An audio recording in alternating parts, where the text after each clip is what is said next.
This is day 1 of the June 93 10-day retreat in Springwater.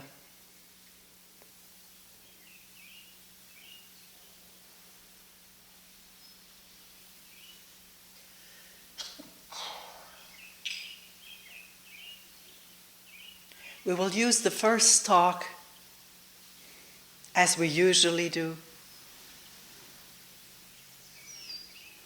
to look at this whole problem of authority.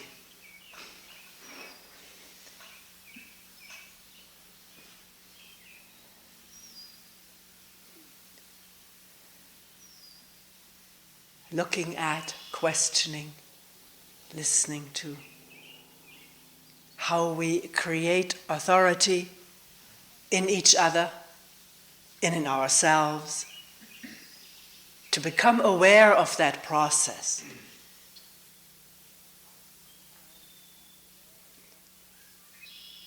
Not to resolve not to create authority or to be rid of authority, but rather to become aware of our resolution making and to question whether that has any influence on the very habitual, deeply ingrained tendency in human beings to create authority in others and in themselves, and what that process does, what its consequences are.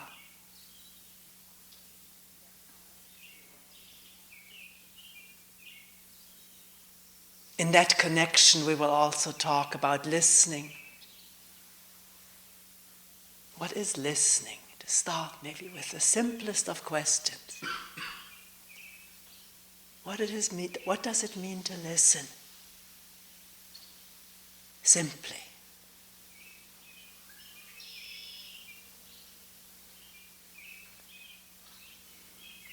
When there's so much bird song and gentle breeze, it doesn't seem difficult to listen, does it?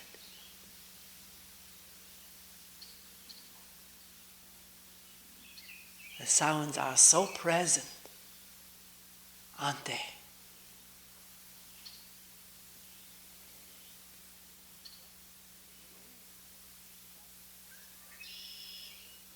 And what removes them into the background or into oblivion that one doesn't hear? What has happened? One may wake up from a fantasy and realize one heard no birds, no breeze, no breathing, because the brain, mind, body is capable of becoming so involved with an inner drama, inner sensations, emotions, that there is a cutting off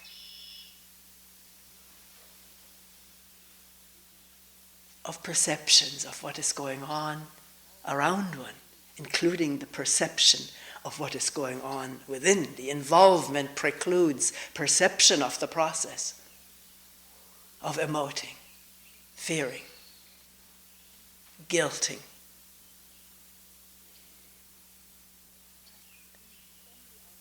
So what is simple listening?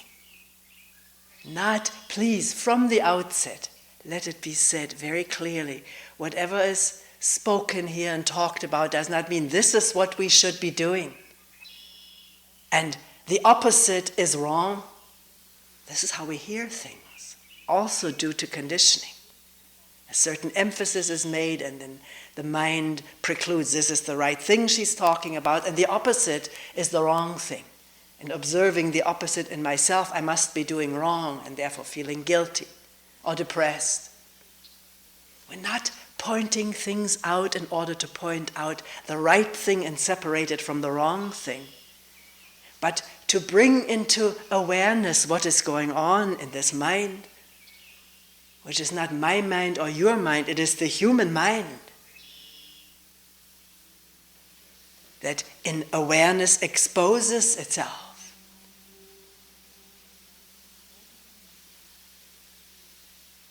And one of its programs is fault finding. Some reason or other, we experience some fleeting relief from blaming ourselves or others, and at the same time guilt,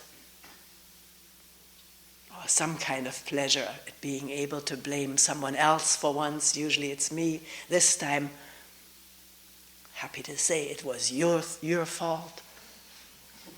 And to become cognizant and sensitive to all of these strange pleasures that have been cultivated by us, in us, and we're perpetuating it in others, in our children, our friends.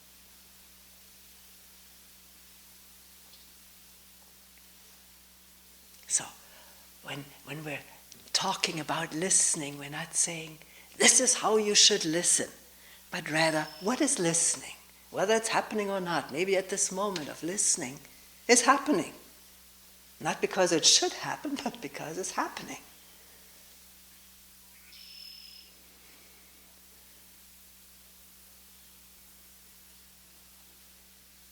And then when it seems so remote or unimportant, at times one may care less whether one hears the birds or not, and maybe a resentment or anger arises.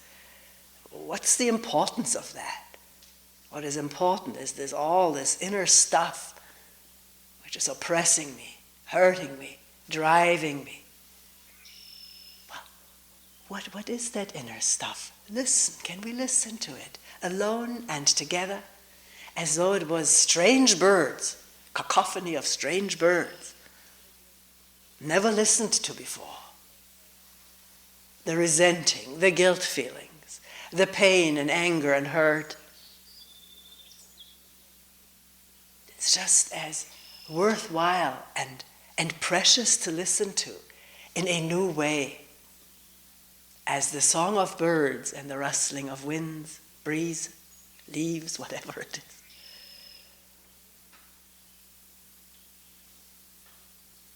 What is a new kind of listening?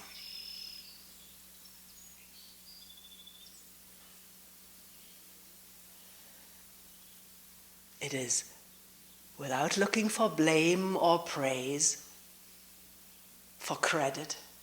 I'm doing it, I'm getting better. And to see how those programs interfere with the listening, giving oneself credit or putting oneself down for good or poor listening, interferes with listening.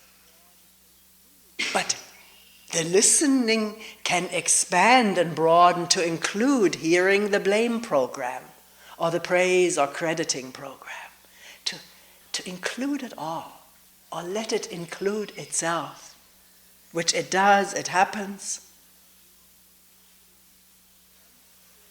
To ordinary human beings like you and me who, for some strange reason, become interested in this whole thing of how we operate and function in joy and sorrow.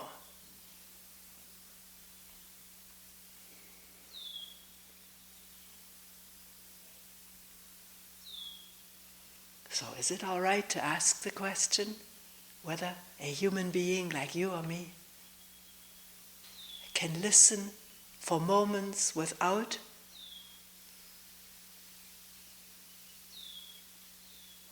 blaming, crediting, judging? And as the judging or whatever inner commentary associates itself so quickly to any perception, can that too be heard? Most of the time we're swept away for a brief period, long period. That's all right, it happens. And then we wake up again, which is a marvelous phenomenon. Wake up in the middle of the stream of wherever thoughts and associations and memories have carried this mind. Wake up and listen to the stream of what all has been initiated and triggered in the body. Feelings of pain, lust, anger, boredom, impatience, to listen to the sound of that. Every feeling, every emotion and sensation has a sound, a color. I'm meaning it lightly, not to look for color now. But it can be seen, heard, felt, touched, like bird song.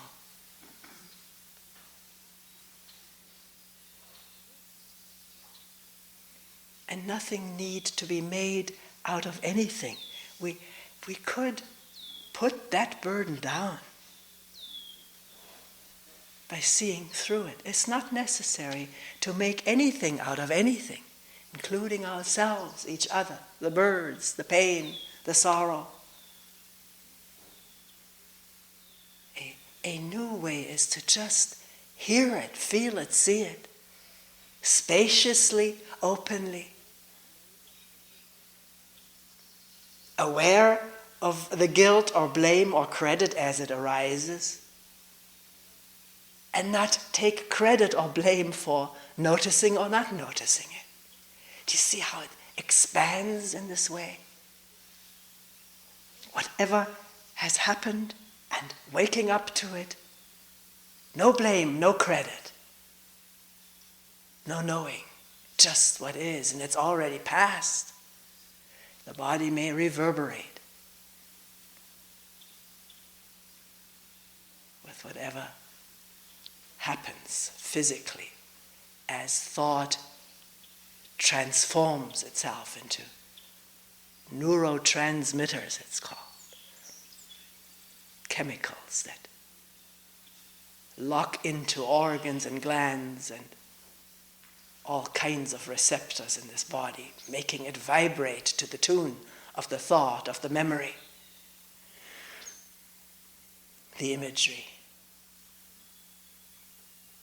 To listen to that, to feel it. Not to shut it off, and to notice how quickly there is the impulse, also habitual, to shut off pain, to shut off discomfort, displeasure, discontent.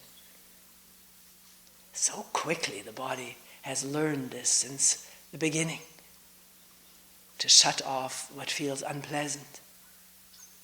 Maybe because it was early verbalized by adults.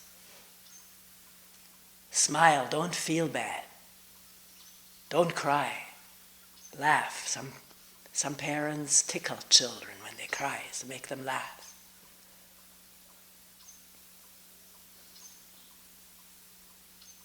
So this is a confused body-mind that is beginning to expose itself in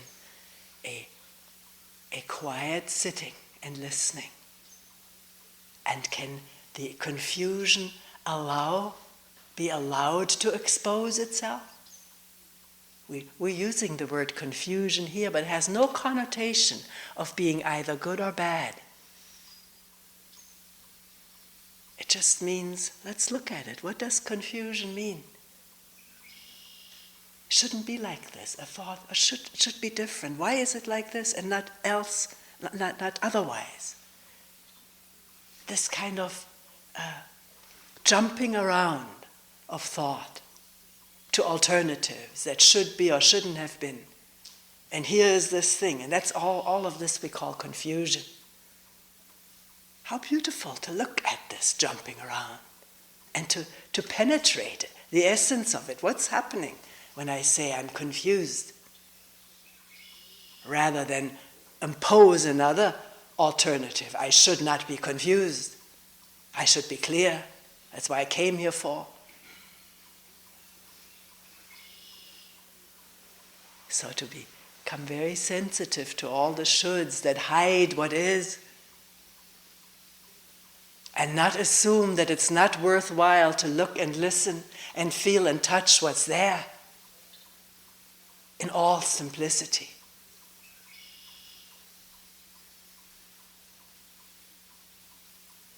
If it becomes complicated, then to wonder about that. Where did all this complication arise? And to look at it, to let it speak, let it unfold and unroll. It will do that with a quiet, open wonder, interested wondering. Complications do clarify, expose themselves for what they are, what makes them up.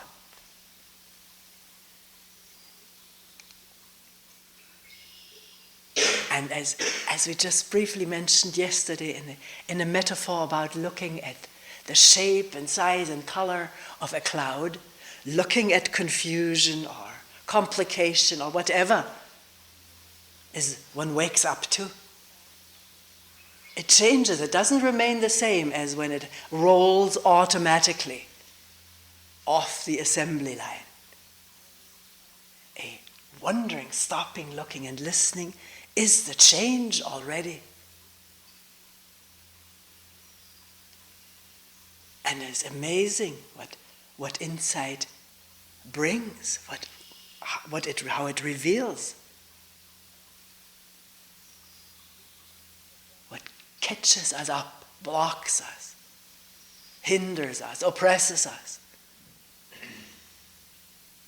dissatisfies us, pains us, or pleases us.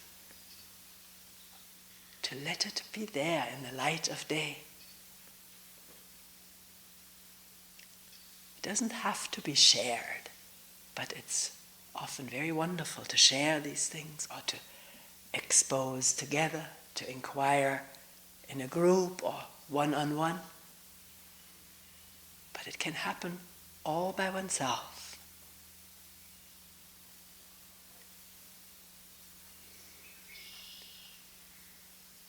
So where in what has just been talked about, where is there authority?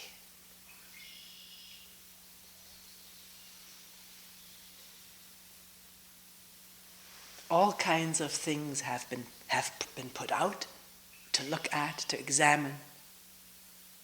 Maybe even statements, this is how things are.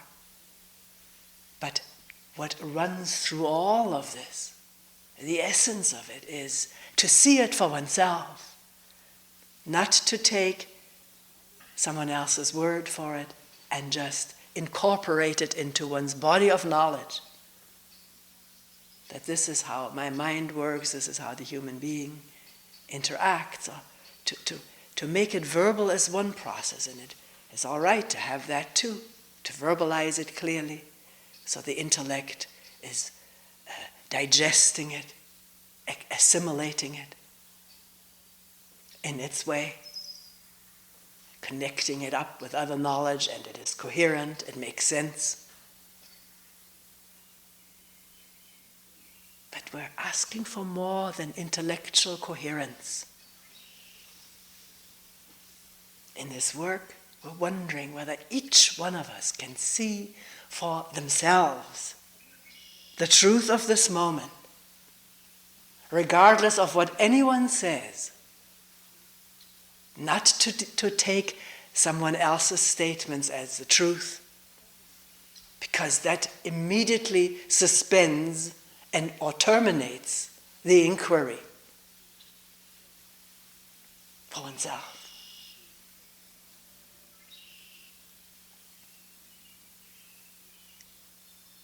Of course, one may feel so closed, so dense, so dark, that nothing is seen. And then somebody says something about looking, seeing how thought connects with emotions, and emotions create further thoughts. And then the blame for thinking, and the conflict that arises from that, and the physical accompaniment of that. One hears that. One doesn't see it in oneself, but it sounds so true. One doesn't need to reject it. One doesn't need to adopt it. One can take it sort of like a hypothesis to test it out. Let's see whether this is so. He may be right, she may be wrong. Let's test it out. Alone or together. Sometimes very helpful to get together. 2 people, 3 people, to to really delve into a problem. Sometimes the combined energy is helpful when we're all inquiring together.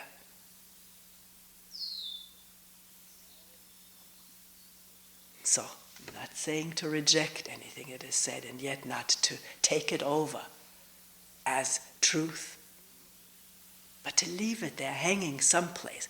Anything that sounds really interesting or has a ring of the truth it can become very tantalizing to find out whether this is so or not.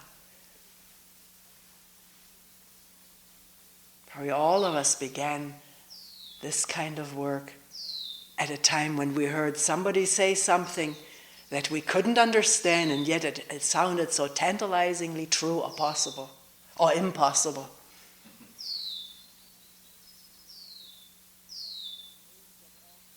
I remember carrying little sentences or names of authors that were given as the author of that quotation. The brain carried it, couldn't understand what was meant, and yet couldn't discard it. And by being grabbed, or I can't find a better word right now, by somebody's saying or writing something, the mind not letting go of it and yet not understanding it has sort of a guiding influence. It exerts a certain form of pressure to find out. And under that pressure one finds new quotes or new readings or new people who talk in that way. Or it is sort of like entering into a network. I don't want to become too mysterious, not create something, because I'm just trying to describe something that I have never been able to really describe. Main thing I wanted to say is, don't reject something that sounds improbable or impossible or crazy or ununderstandable, but sort of go by the resonance and let it be there and wonder about it. Which does not mean now needing to postpone inquiry or looking now. It does not need to be postponed by any of us. We often taught, well, you got to first do this, sit for years, or go to so and so many retreats before you will understand better. Maybe so, maybe not. I don't know. Insights happen to human beings who've never heard of a retreat or of sitting quietly. Suddenly something dawns and is so clear. There's no division between you and me, or no fear, no dependency, a sudden insight into that fact. It may fade again and disappear. By that I mean not to have any assumptions of what forework needs to be done, what preparation needs to happen. Because this is a subtle way of postponing the work of looking and listening now, even though what reveals itself as unpleasant or painful, unsettling, anxiety arousing. This one person said that this morning, that he's noticed, even though there's less sitting maybe than used to be before, attention happens more often at work, or while driving a car, while being with his wife, or while playing tennis by knocking a ball. More attention of all the stuff that goes on, the assumptions about the shot, how good it was. It was very intricate what he said, very neat. I can't repeat it, I don't have the memory of it. But awareness of what goes on, ideas, images of oneself, the winner, the loser.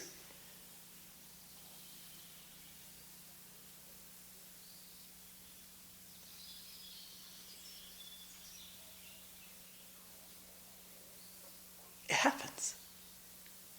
happens, maybe more likely the more one is occupied with this whole thing of wondering what we are from moment to moment, what is going on in this human being who may not be so different from every other human being in these processes,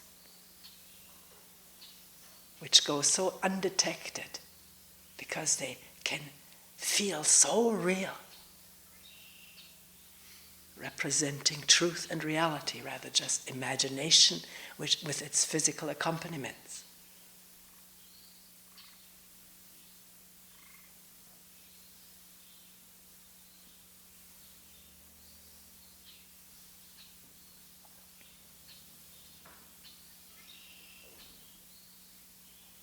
So I happen to use the word listening.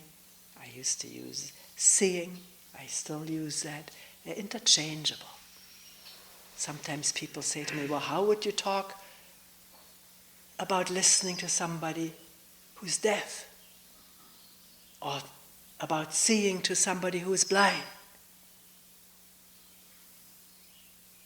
Well, I have to use a different word. Actually, I've been in a long correspondence with someone over many years, and only well into the correspondence found out that the writer of the letters is deaf. She never mentioned it, she never complained. She probably understood that something deeper was referred to, a perception in which whatever sense organs are functioning, all or a few, participate equally. And even if there was no bird, no wind, no sounds, they could still be listening. Listening meaning an openness of being, a non-defended, non-rejecting openness of what is happening inside and out.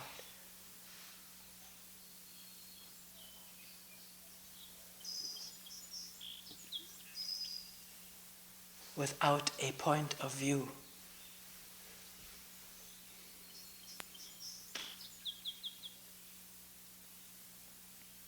So coming back to the question, where in all of this is authority?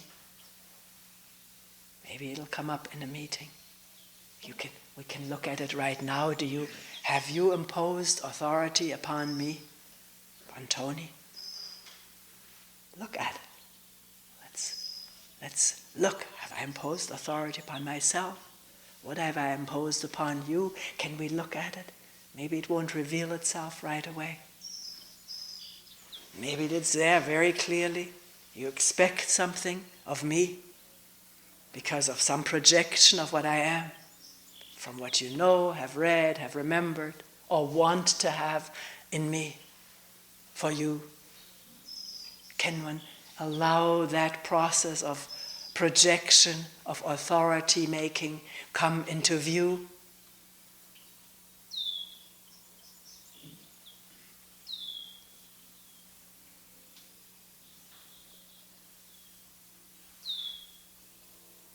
Images about Toni, what she is and what I want her to be for me. And just see it. No need to do anything about it. The seeing is the doing. There's a new quality of being when there's light and seeing something directly for what it is. Because that is clear when an image is seen, that the image is not the real thing. The real thing of Toni, what is it? I don't know. Somebody is saying something in his room, pointing something out. That's for us to look at, to discover, or to see right away, or to see, no, it is not so.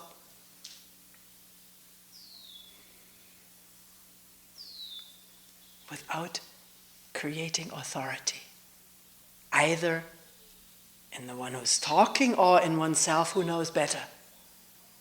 because this is the sort of the flip side of not creating authority is usually often to feel I have to be my own authority, I have to depend on myself.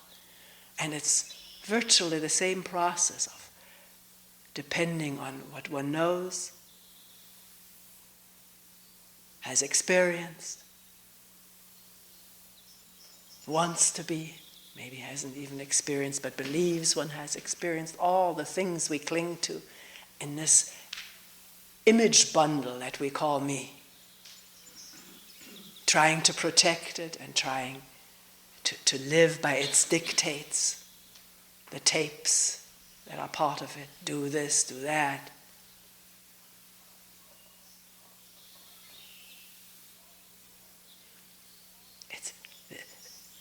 What we call this work is exposing of all of that, whether it happens in oneself or others, or in our interrelationship, so that there is insight, awareness, and not just automatic reactiveness, which is how we live most of the time,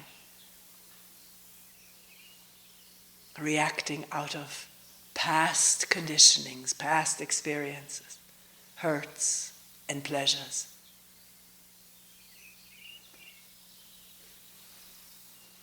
Not that that is wrong, but that's the way we live, and to shed light on it. And the shedding of light is something new. It's not conditioned, and it does not promote conditioning unless thought begins to grasp it and make it into something. Oh, I'm a light shedder. Now I'm this or that, and making it into something which is not light.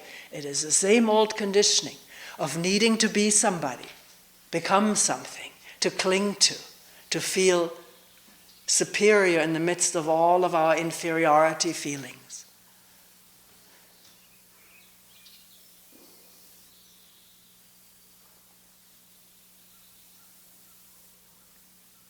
So we can play with this as we come to meetings. Do we have images of each other?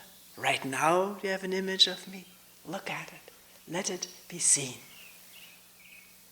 as an image.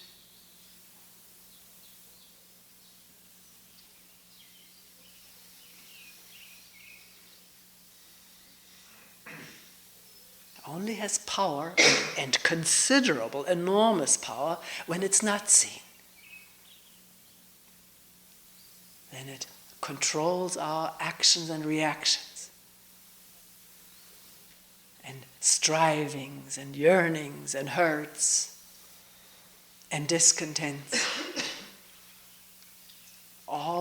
This is all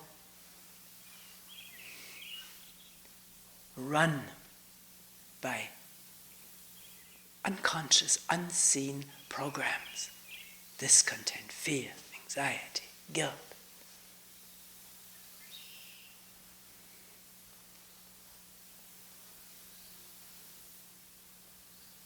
Sometimes people say, well, how can I bring it to light? It doesn't seem possible.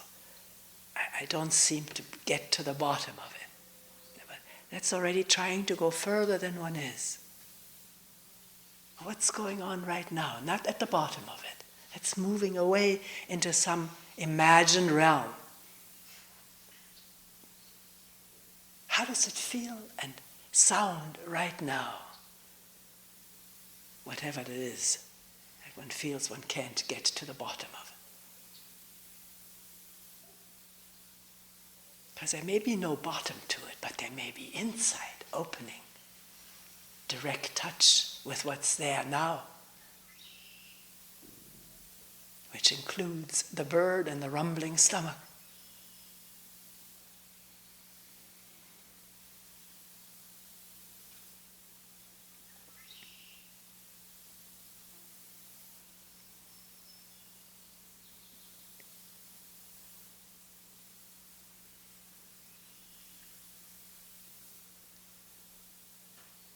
So on this beautiful, cool, breezy, clear Sunday morning,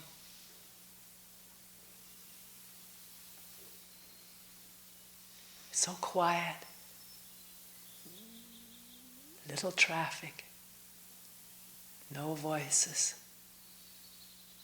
was this voice, of course. Pardon me. Well, how are we related with each other? What is our relationship with each other?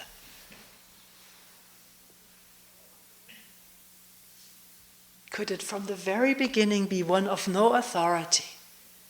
One person just yesterday said, we have to get on an equal footing with you.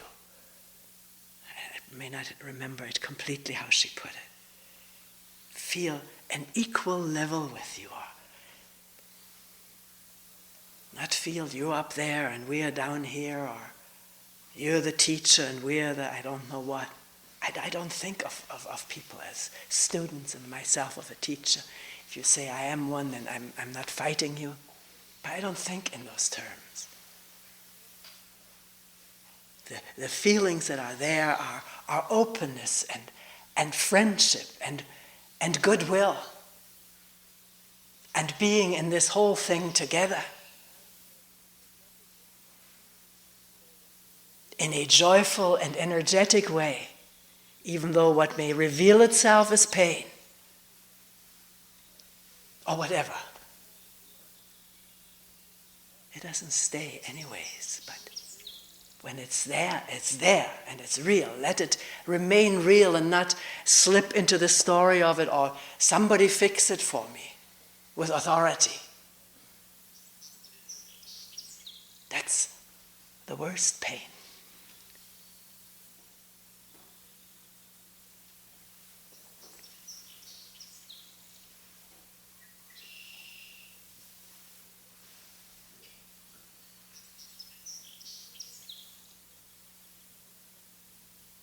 So can we live with the fact that there's just one person in this retreat who gives talks?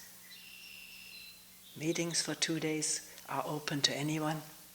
So it's not just one person there at all the meetings. Can we live with this fact that this is the format we have, one person giving talks? In this retreat, they're all over the world. There are hundreds and thousands of people who are giving talks. And oneself can give talks. Even we provide opportunities for that. In 4-day retreats, people who would like to give talks, there's opportunity. But right now, can we live with this and yet not create authority or imagery, putting up or down? Or if putting up and putting down happens, to illuminate, to see it, not to do something about it, to see it. That's enough. And seeing comes on its own.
Actually, truth of this moment does not need words. All it needs nothing. An open mind. But what is that? No hindrance. No resistance. No wanting. Or seeing wanting without resistance. Openly, to the song of a bird.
Does thought say, is that all?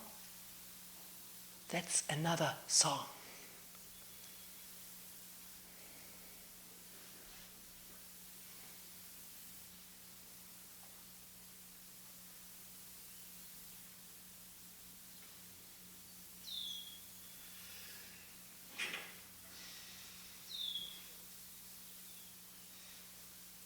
We will end here for today.